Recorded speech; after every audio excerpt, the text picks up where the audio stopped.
Assalamualaikum warahmatullahi wabarakatuh. Iki ngaji santai-santai nama muhasabah.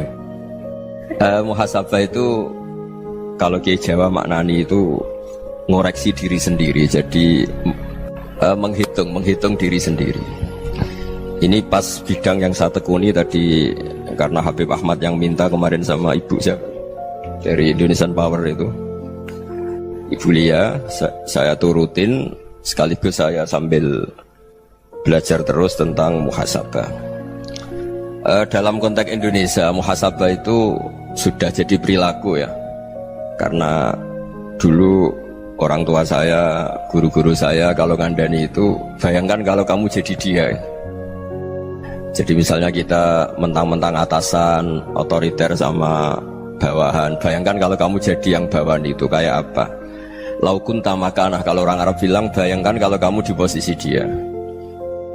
Makanya guyonannya orang-orang Indonesia itu kan orang ngaramkan judi gitu, bareng dikasih tahu. Tapi yang menang anak jenengan, alhamdulillah. Ternyata ngaramkan itu karena ada anaknya. Kalau anaknya yang menang ya seneng. Meskipun itu guyonan, tapi saya punya padanan itu dalam kitab hikam. Nabi Ibrahim itu Khalilur Rahman, tentu bencinya minta ampun sama yang namanya maksiat. Suatu saat beliau diterbangkan di alam malakut.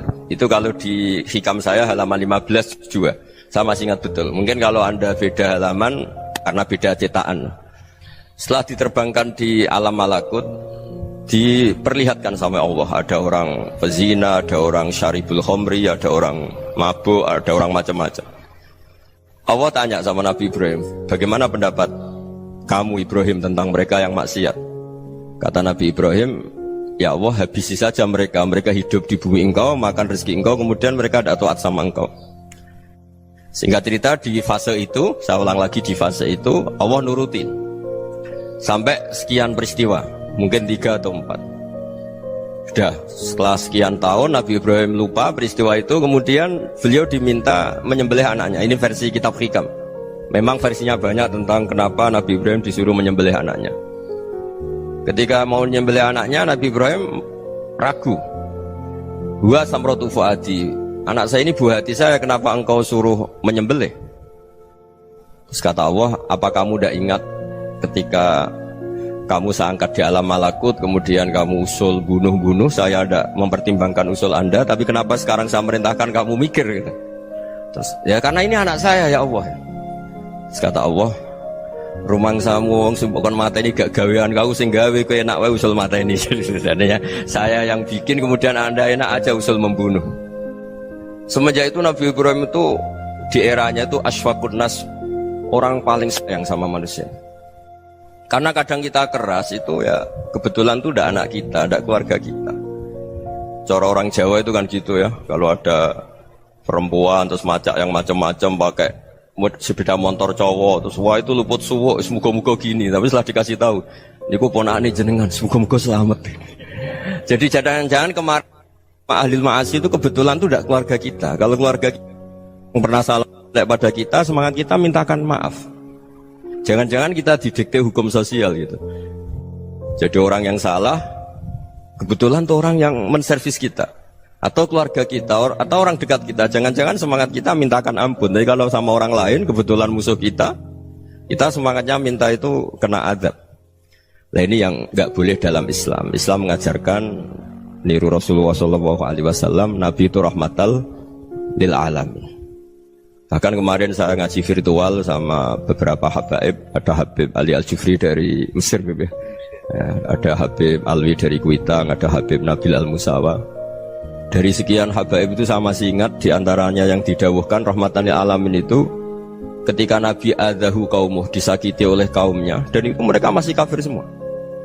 Itu mereka dapat doanya Nabi, Allahumma hdi qaumi fa innahum la ya'lamun. Kayak apa baiknya Nabi, orang yang menyakiti, yang melukai, tapi Nabi masih berdoa, Allahumma hdi qaumi fa innahum la ya'lamun. Sayyidina Umar dapat doanya Nabi itu ya khina kana kafiran, ketika masih kafir didoakan, Allahumma aizzal Islam bi Umar. Itu ketika masih kafir. Itu pelajaran bagi kita bahwa yang sedang tidak cocok pun itu berdapat doa kita. Ya doa supaya kondisi kita baik, hari tambah baik. Karena agama ini Saya berkali-kali bilang limangka nayarjuwa hawal yawmal akhir. Agama ini diperuntukkan bagi yang selalu punya harapan pada Allah Subhanahu wa taala. Saya cerita muhasabah ini tentang hubungan kita dengan Allah. Di Indonesia itu banyak orang fasik, banyak orang nakal. Ya di mana-mana orang nakal itu ya mayoritas, wa aksaruhum fasikun. Tapi berkahnya harapan. Mungkin saya kira nakal sok benda, mungkin saya kira sholat sok ben sholat, mungkin sekarang belum sakhok, belum dermawan, suatu saat dermawan. Barokahnya itu kefasikan ini dianggap sementara, sedang fasik, sedang tidak benar. Karena kiai-kiai kita, para guru-guru kita, para habaib utamanya itu mesti bilang semoga husnul khotimah. Nah barokahnya doa itu semoga husnul khotimah itu menjadikan satu pola sosial.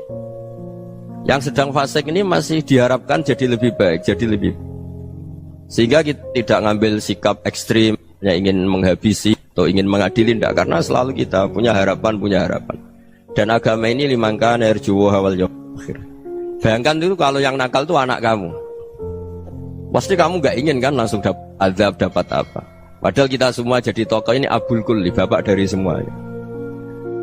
Sehingga ketika Rasulullah SAW jalan-jalan kemudian melihat perempuan sedang menyalakan api. Kalau apinya mati ditiup, anaknya dijauhkan.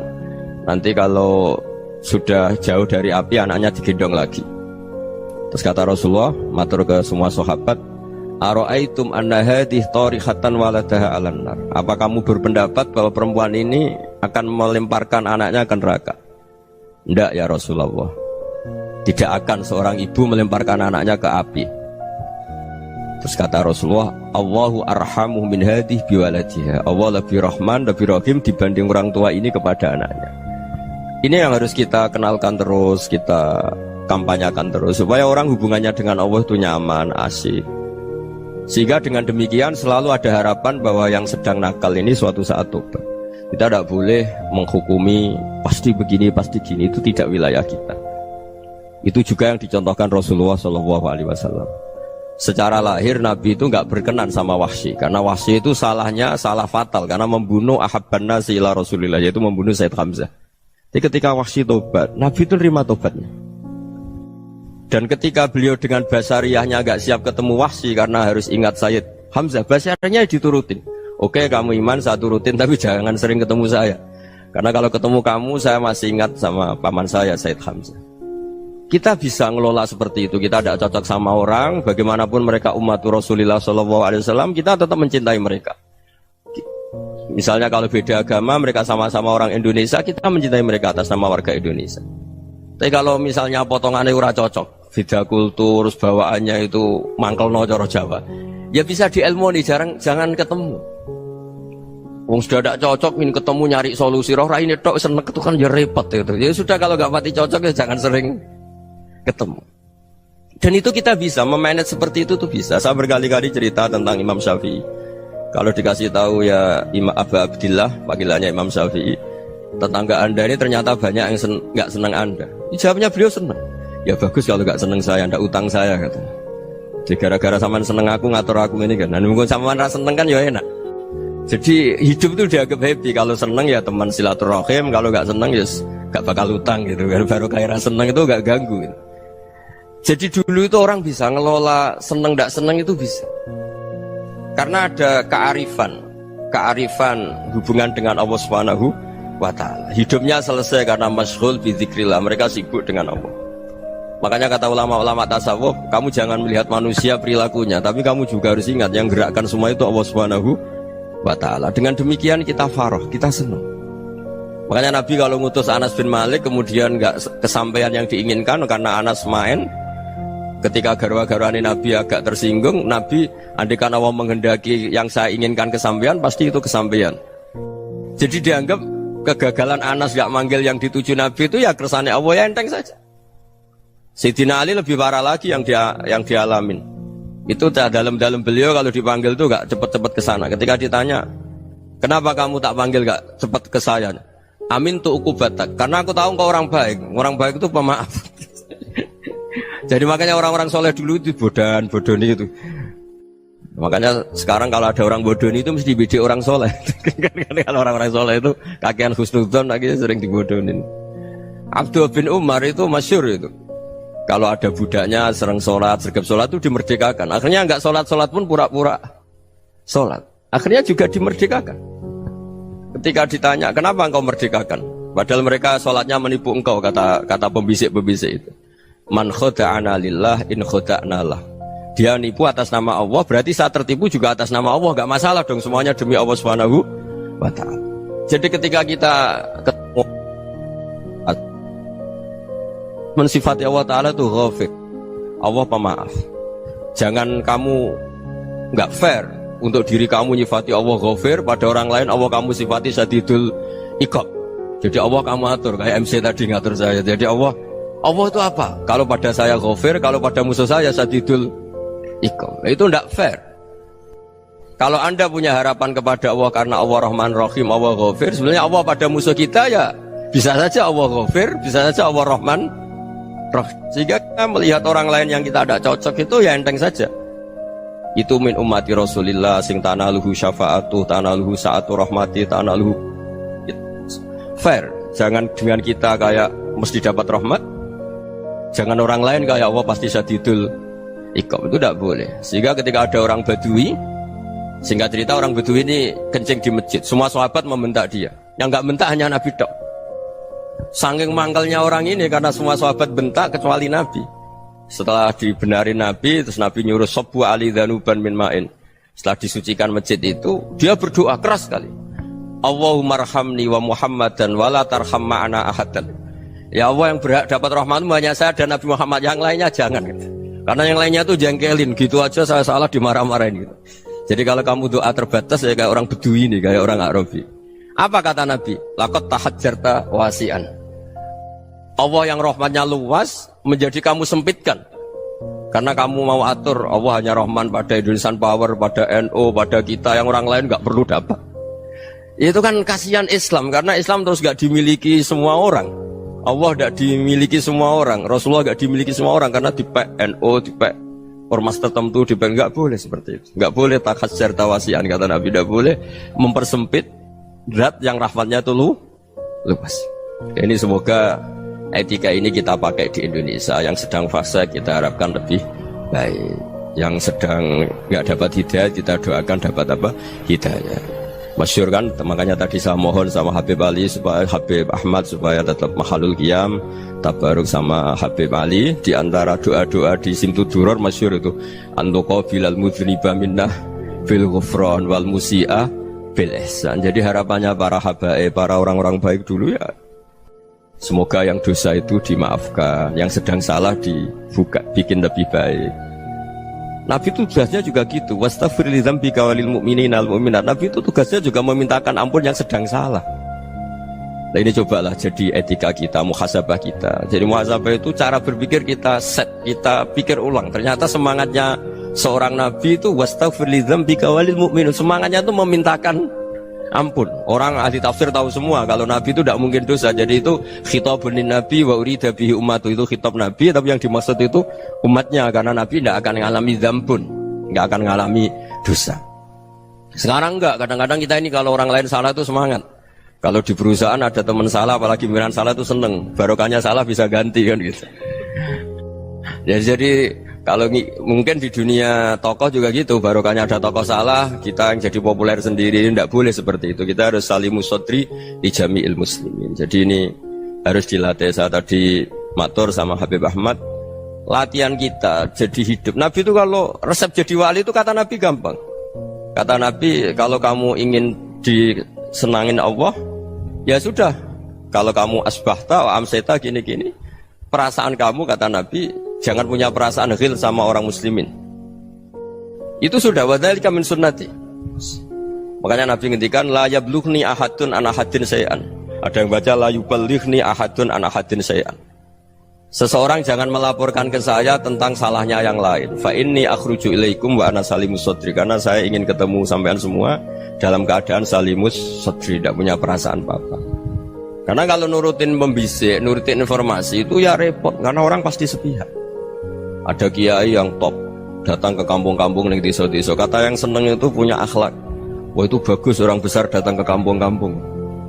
Kata yang nggak seneng, Oh itu jobnya kayak kecil kok diambil, itu kan ya kasihan itu kan sudut pandang. Makanya saya sering bilang akal kita ini cukup untuk mentasdik Rasulullah SAW. Meskipun perasaan kita kadang orang Jawa itu beda. Saya berkali-kali bilang sama peneliti dari Jogja, kenapa sih Gus para nabi itu kok poligami istrinya banyak? Nabi Dawud katanya itu berapa? Nabi Sulaiman malah jumlahnya agak terbatas ini. Nabi Muhammad itu paling sedikit. Saya tanya gini, perempuan itu orang lemah, jadi kalau nolong orang satu gimana baik, kalau nolong orang dua ya lebih baik, ya sudah kira-kira seperti itu. Paling tidak akal kita masih tahu kalau orang baik itu kan mesti baik, nolong orang satu baik, nolong orang dua ya lebih baik, nolong orang tiga lebih baik. Tapi kalau kamu orang nggak baik, satu saja kamu terlantarin, kamu miskinkan, kamu ya tinggal diukur kan. Kalau orang baik nambah baik, tapi kalau orang buruk tambah buruk. Nah itu akal kita bisa menganalisis kenapa sih nikah itu ada yang poligami, ada yang enggak. Sudah ukur saja diri kamu. Misalnya kayak saya elek keriting, rabi terus, memperbanyak wong elek, orang perilaku netok, raine dadi elek kabeh. Tapi nak kowe ku ganteng, alim, ganteng, sugih, anake ganteng-ganteng, berhubung kowe saleh ahli swarga kabeh, mertua yo bangga karena karir kamu meyakinkan. Ini mertua kamu aja gak bangga mau nambah. Ipar gak bangga, mertua gak bangga, desa kamu yang kamu wayai juga gak beda dengan Nabi ketika nikah Juwairiyah itu gak ada pernikahan sebarokah Nabi dengan Juwairiyah itu Azharu Rasulillah. Di situ habis perang banyak tawanan, gara-gara jadi besanya Nabi langsung dibebaskan semua karena Azharu Rasulillah. Sekarang besanya Kanjeng Nabi. Dulu Abu Sufyan mangkalnya bukan main sama Nabi, gara-gara putrinya dinikah terus langsung jadi. Kalau kamu kan enggak, nikah satu, nikah lagi, satu kampung musuhi kamu karena istri pertama ya cemburu, yang kedua agak bangga. Wah itu selesai itu di dunia wal akhirah. Maksud saya nganalisis Islam itu harus pakai akal. Dan akal yang dipakai, ini saya bawa ke kitab Ihya, adalah pikiran-pikiran para ulama. Makanya ketika Imam Ghazali ketika ditanya fakaifa bi muslimin fasikin asawaha fi jami'i amri, kalau kalian ketemu orang fasik, orang Islam tapi fasik, perilakunya nggak ada yang benar. Kata Imam Ghazali jawabnya lucu, aneh. Mamin muslimin illa wa islamuhu ta'ah. Tidak ada orang Islam kecuali dia mau Islam, membenarkan Allah dan Rasul itu sudah taatnya dia. Kok kamu tidak bisa melihat taatnya dia? Dia pikirannya kan ini pemabuk, ini tukang apa. Tapi kata Imam Ghazali, sebenarnya kamu masih bisa berpikir positif. Mamin muslimin illa wa islamuhu ta'ah. Tidak ada seseorang Islam ketika dia milih Islam itu pasti ada taatnya, yaitu tasdik pada Allah dan tasdik kepada Rasulullah SAW. Jadi dengan pola seperti itu, maka di antara guru-guru kita yang modern ya di era Mbah Maimun, di sini ada Habib Ahmad, Habib Salim, syair yang sering dibaca beliau adalah ada orang munajat sama Allah. Ini cerita munajat. Itu orang itu ngendikan gini, ana muznibun, ana mukhtiun, ana asi, huwa rahimun, huwa ghafirun, huwa afi. Ya Allah, saya mukhti, saya orang yang salah. Ana muznib, saya orang yang dosa. Ana asin, saya sering maksiat. Tapi engkau ya Allah, engkau ghafir, pemaaf. Engkau rahim, maha pengasih. Engkau afin, yang mudah memaafkan. Kata orang ini, ya agak kurang ajar, tapi saking senengnya sama Allah. Qobal tuhunna salasatan bisalasat. Ya gini saja ya Allah, sifat engkau diadu dengan sifat saya. Engkau Tuhan, Gusti, nggak boleh kalah katanya. Terus wasatah liban ausofu ausofi, dan engkau pasti pemenangnya gitu. Jadi ada orang rayu Allah dengan cara seperti itu ya ada ya. Saya ini manusia, salah saya banyak. Engkau ampunannya banyak. Engkau Tuhan, Gusti, nggak boleh ampunan Anda, ampunan engkau kalah dengan salah saya. Nggak boleh Tuhan kok kalah. Jadi untuk supaya orang punya harapan gitu. Banyak juga wali-wali yang jadab ketika datang ke makam Rasulullah SAW. Itu kalau dongo ya agak kacau sebetulnya, cara syariat agak kacau. Ya Allah, engkau punya dua pilihan. Jika engkau menjadikan saya soleh, surah habibu, yang senang kekasihmu, yaitu Rasulullah SAW. Tapi jika engkau menjadikan saya fasik, surah aduuk, yang senang itu setan. Monggo jenengan mau menyenangkan kekasih jenengan, mau menyenangkan musuh jenengan, monggo jenengan bebas kok memilih. Mestinya Allah ya senang menyenangkan kekasihnya. Jadi ya, intinya Allah dipaksa untuk menjadikan dia orang soleh gitu. Jadi kayak kemarin itu Pak Gus siapa yang kesini itu. kuliah ke sini itu sama Habib Ahmad. Saya pertama nggak mau, lama-lama Habib Ahmad. Ini gimana Gus? Orang taunya saya dekat jenengan, kalau nggak kasil saya waduh Beb. Ini kayak doanya wali yang tadi. Nggak punya pilihan, Beb. Nggak ada pilihan ini. Jadi saya mohon muhasabah itu dimulai cara berpikir. Makanya di sini sebetulnya tag ini supaya dapat barokahnya Ihya. Ini kitab yang disenangi para habaib, para ulama. Sebetulnya tag di muhasabah itu redaksinya gini ya, yang lengkap. Hasibu anfusakum qabla an tuhasabu wazinuha qabla an tuzanu wa tahayya'u lil ardil akbar. Jadi ada kata wazinu, jadi ukur. Perilaku Anda ini diukur, ditakar. Misalnya kita sebagai suami kan ya punya hal-hal yang kita tidak ideal. Corong Jawa mesti pesek, cara rezeki ya pas-pasan. Dan kita juga kalau makanya agak boleh tanya istri begini, apa saat cinta pertama Anda? Pasti Anda kecewa. Orang jadi istri hanya korban terakhir itu. Sudah. Karena orang kalau ngelamar kemana-mana gak jadi, yang jadi istri itu pasti korban terakhir itu. Jarang istri pilihan pertama, jarang. Ayo semua yang nikah. Rata-rata itu pilihan Anda pertama Pak, dari sekian ditolak di mana-mana terus. Ya perempuan terakhir. Kamu juga korban terakhir gitu. Itu wali-wali dulu kalau ngandani kita itu sederhana. Antal ini masyhur diceritakan Habib Zain bin Semit dalam kitab Al-Manhajus Sawi. Antalam tajid min nafsika kullama turid. Fa kaifa turidu min ghairika kullama turid. Kamu yang ingin ideal saja kamu tidak menemukan pada diri kamu untuk menjadi ideal. Kamu kan ingin ganteng, ingin punya uang banyak, ingin perilaku Anda sempurna. Anda saja yang punya keinginan tidak bisa mewujudkan keinginan Anda sendiri. Fakaifa turidu min ghairika ma turid. Jadi antalam tajid min nafsika kullama turid. Fakaifa turidu min ghairika kullama turid. Kamu yang punya keinginan saja. Misalnya saya ingin punya uang banyak, perilaku saya selalu benar, gak pernah salah. Loh, saya yang ingin saja dengan diri saya gak bisa untuk benar terus. Kok kamu berharap orang lain selalu benar? Jadi antalam tajid ya sama. Kalau kamu menuntut istri kamu itu ramah, neriman, apa kamu neriman sama wajah istri Anda gitu? Engkau ya pola neng dindi jajaki sana jajaki sini, kamu sendiri tidak tahu apa.